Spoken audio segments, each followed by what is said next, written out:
Assalamualaikum warahmatullahi wabarakatuh. Saya Muhammad Suhaimi bin Ismail, nombor matrik 136378. Ingin menjelaskan berdasarkan dasar core kurikulum kebangsaan, hurai dan jelaskan tentang kekuatan dan kelemahan dasar ini serta pelaksanaannya di sekolah. Baiklah, apakah itu core kurikulum? Kegiatan core kurikulum artinya apa-apa kegiatan yang dirancang daripada proses pengajaran dan pembelajaran di luar bilik darjah yang memberikan murid peluang untuk menambah, mengukuh dan mengamalkan kemahiran dan nilai-nilai dipelajari di bilik darjah. Kegiatan ini dikenali sebagai kegiatan kumpulan. Dalam Akta Pendidikan 1996, Peraturan Core Kurikulum Kebangsaan telah memberi takrif core kurikulum, iaitu kegiatan core kurikulum di sekolah kerajaan dan bantuan kerajaan akan mengandungi yang berikut. Pertama, penyertaan dalam sukan dan permainan. Kedua, penyertaan dalam persatuan dan kelab. Ketiga, penyertaan dalam pasukan pakaian seragam. Keempat, lain-lain kegiatan sebagaimana ditentukan oleh Menteri Pendidikan. Baiklah, dalam dasar core kurikulum kebangsaan ada 5 dasar utama dan 7 dasar sokongan. Dasar pertama, kegiatan core kurikulum adalah sebahagian daripada kurikulum kebangsaan. Hal ini merujuk kepada Seksyen 18 Akta Pendidikan 1996, Akta 550 yang menjelaskan tindakan yang perlu dilakukan ialah kegiatan core kurikulum adalah wajib dilaksanakan di semua sekolah. Kedua, keengganan melaksanakan boleh dikenakan penalti di dalam Seksyen 135 Akta Pendidikan 1996, penalti am. Dasar kedua, penyertaan murid dalam core kurikulum di sekolah adalah wajib. Perkara ini dijelaskan dalam perkara 5.1 Surat Pekeliling Iktisas Bilangan 1 Palang 1985 yang menjelaskan tindakan bahawa penyertaan kehadiran dan pencapaian murid dalam core kurikulum hendaklah direkod dan diberi penilaian. Ketidakhadiran murid dalam kegiatan core kurikulum yang murid itu telah mendaftarkan diri untuk menyertainya adalah suatu kesalahan yang menyebabkan murid tersebut boleh dikenakan tindakan disiplin jika disabitkan bersalah, seperti tindakan ke atas ponteng sekolah atau ponteng kelas. Dasar ketiga adalah penyertaan semua guru adalah wajib.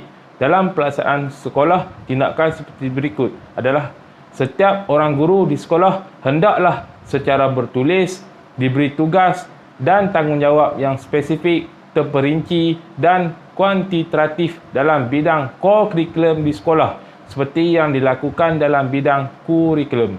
Keengganan guru melaksanakan tugas dan tanggungjawab yang telah diperuntukkan adalah suatu kesalahan daripada segi keperluan perkhidmatan atau kepatuhan dan tanggungjawab penjawat awam ataupun moral dan wibawa keguruan yang boleh dikenakan tindakan disiplin mengikut perintah-perintah am pegawai awam, kurungan, kelakuan dan tata tertib bab D. Keempat, pelaksanaan kegiatan core kurikulum. Dalam Peraturan 2 dalam Peraturan Pendidikan Kurikulum Kebangsaan 1997 menyatakan tindakan yang dilakukan oleh sekolah adalah setiap kegiatan core kurikulum yang dilaksanakan hendaklah dirancang dengan maksud mempunyai matlamat, objektif, kaedah pelaksanaan dan kurikulum kegiatan serta skema penilaian yang pragmatis dan progresif. Setiap kegiatan core kurikulum yang dilaksanakan hendaklah mengandungi elemen-elemen pengetahuan, pengalaman dan kemahiran baru serta nilai-nilai murni yang membantu membangunkan intelek, jasmani, emosi dan rohani murid secara seimbang. Dasar kelima adalah penyertaan beramai-ramai. Tindakan yang dilakukan oleh sekolah adalah kegiatan core kurikulum yang dilaksanakan di sekolah hendaklah bersifat merentas disiplin, bersepadu dan tidak bersifat eksklusif. Penyertaan adalah terbuka kepada semua pelajar. Tidak boleh ada unsur-unsur diskriminasi atau paksaan, tetapi perlu memfokus kepada peningkatan perpaduan dan integrasi di kalangan murid-murid. Selain itu, ada 7 dasar sokongan yang menyokong pelaksanaan dasar core kurikulum kebangsaan. Pertama, menggalakkan pelajar-pelajarnya mengambil bahagian dalam membuat kerja-kerja amal. Kedua, kegiatan core kurikulum di sekolah boleh dilaksanakan dengan penglibatan dan penyertaan anggota masyarakat setempat.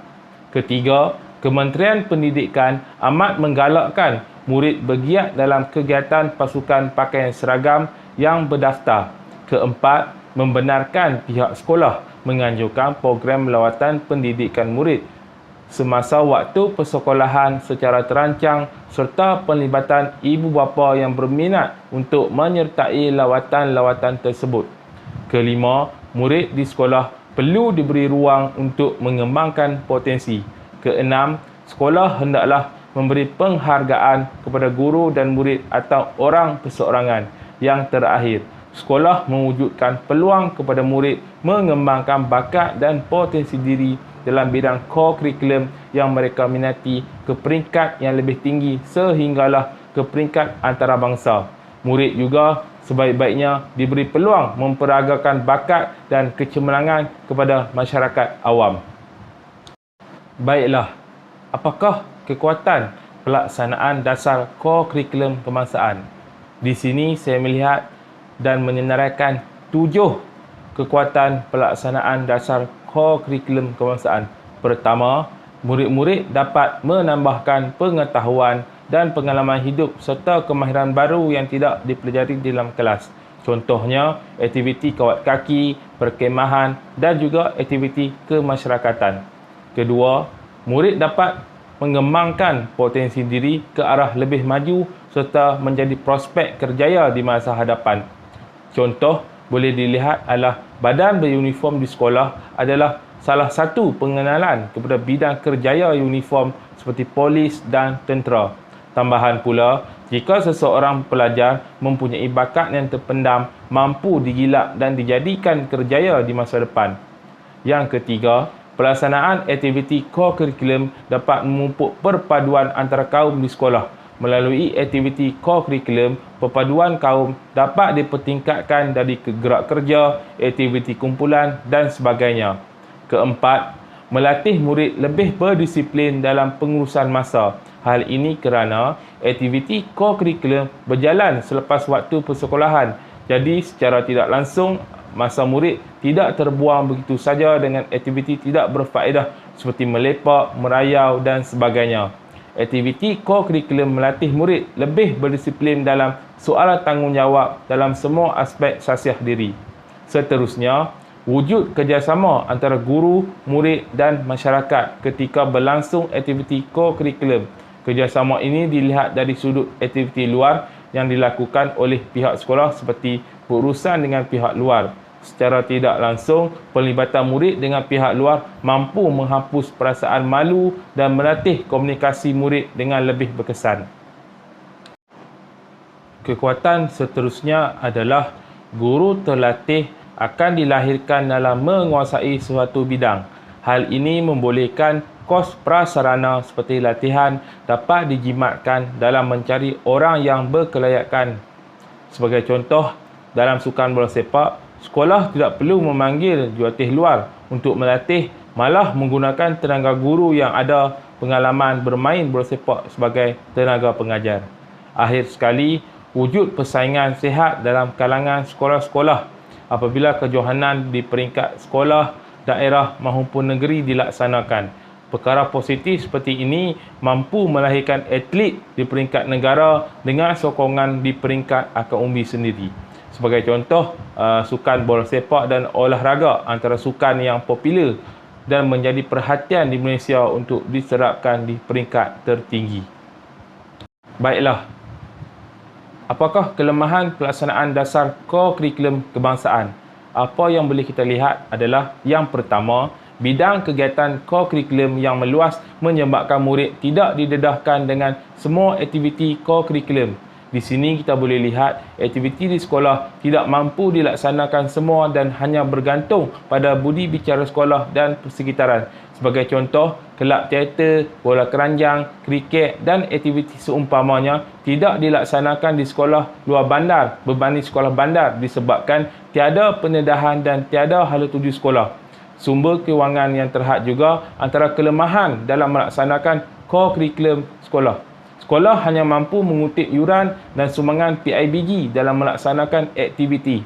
Hal ini sedikit sebanyak merencatkan perkembangan aktiviti core curriculum sekolah dan hanya melakukan sekadar ala kadar sahaja.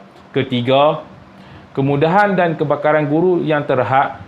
Kebanyakan guru tidak ada pengalaman menjadi jurulatih atau tenaga pengajar dalam core curriculum. Contoh dalam uniform, guru tidak ada kursus kejurulatihan dalam kawat kaki dan terpaksa memanggil tenaga luar sebagai tenaga pengajar. Hal ini menyebabkan kos meningkat dan mungkin berlaku masalah komunikasi di kemudian hari. Seterusnya, pertambahan tanggungjawab dan tugas. Di sini jelas peranan guru menjadi lebih besar, bukan hanya mengajar di dalam kelas tetapi terpaksa menumpu kepada kerja yang lain di luar bilik darjah. Perkara ini sama sekali membebankan tugas guru. Sebagai contoh, ada guru yang terpaksa menjadi penasihat, membuat kerja kemaskinifail satuan dan sebagainya. Seterusnya, kemudahan dan prasarana yang tidak lengkap menyebabkan pelajar terbatas dalam melaksanakan aktiviti yang disukai. Sebagai contoh, ada sekolah yang tiada gelanggang badminton untuk pelajar bermain badminton. Ada juga sekolah yang kemudahannya tidak dikemaskini dan banyak yang rosak. Kebanyakan pelajar terpaksa membeli sendiri kemudahan untuk aktiviti yang diminati seperti raket, bulu tangkis dan sebagainya. Seterusnya, tiada galakan daripada ibu bapa yang salah membuat tafsiran tentang pelaksanaan core curriculum. Bagi ibu bapa, core curriculum telah menyebabkan prestasi akademik murid merudum dan merosak masa hadapan mereka. Stigma ini menyebabkan bakat murid hilang begitu saja disebabkan ibu bapa yang tidak jelas tentang pelaksanaan aktiviti ini. Yang terakhir, pelaksanaan aktiviti core curriculum juga antara sebab kelemahan yang perlu dilihat semula. Kebanyakan aktiviti core curriculum berlangsung selepas waktu tamat sekolah menyebabkan murid tidak dapat membahagikan masa untuk berehat dan membuat ulang kaji pelajaran. Oleh itu, banyak murid yang akan ponting dan berlaku malas terhadap murid. Kesimpulannya, dasar pelaksanaan core curriculum kebangsaan harus disemak semula seiring dengan peredaran zaman terkini. Kegiatan core curriculum pada hari ini telah berkembang luas seiring dengan zaman teknologi. Oleh itu, pihak berwajib seperti kerajaan dan juga Kementerian Pendidikan Malaysia perlu memainkan peranan agar dasar ini terus diperkasakan demi kesejahteraan murid-murid. Sekian, terima kasih.